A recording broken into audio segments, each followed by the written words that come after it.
Well, I mean, it's our coal business, to realize because it's the prices in the coal business.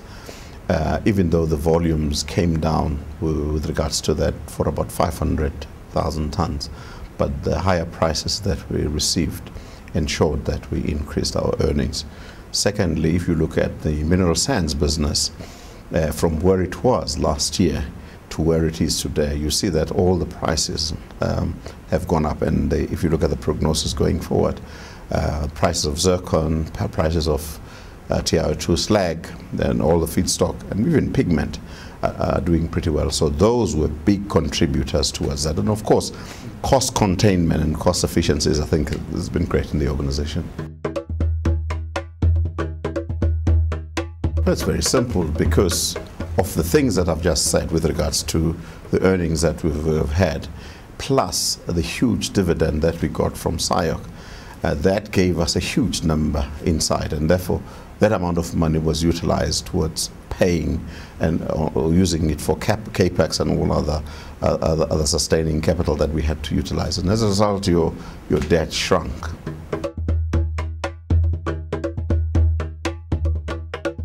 All that will depend on the demand that we're getting from Eskom. In the year 2011, we don't expect huge jumps on the coal that goes to Eskom, but from 2012 onwards, we will start building up on that one. On the mineral sand side, in the same way, because we are building two things. One, we're building a mine, and two, we're building rebuilding a furnace and putting in the new technology, conductive hearth. As a result of that, we're not going to see huge numbers, but because of prices, there will be an uptick.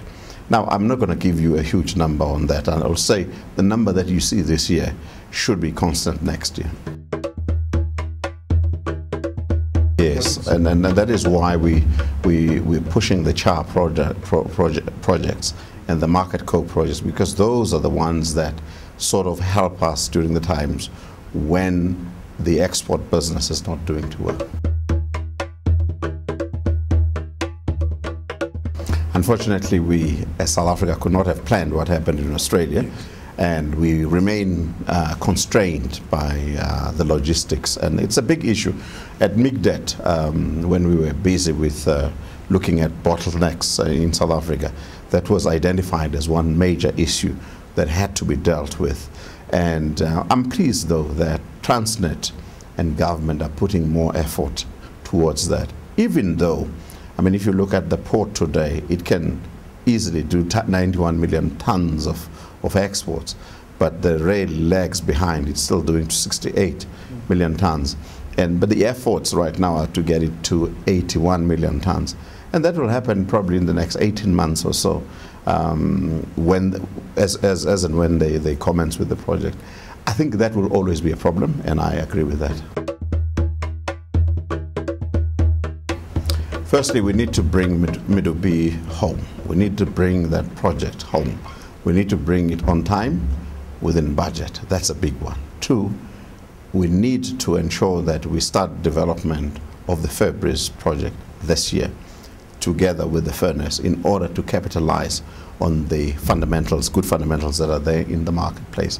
Three, cost containment is going to be key in the organization.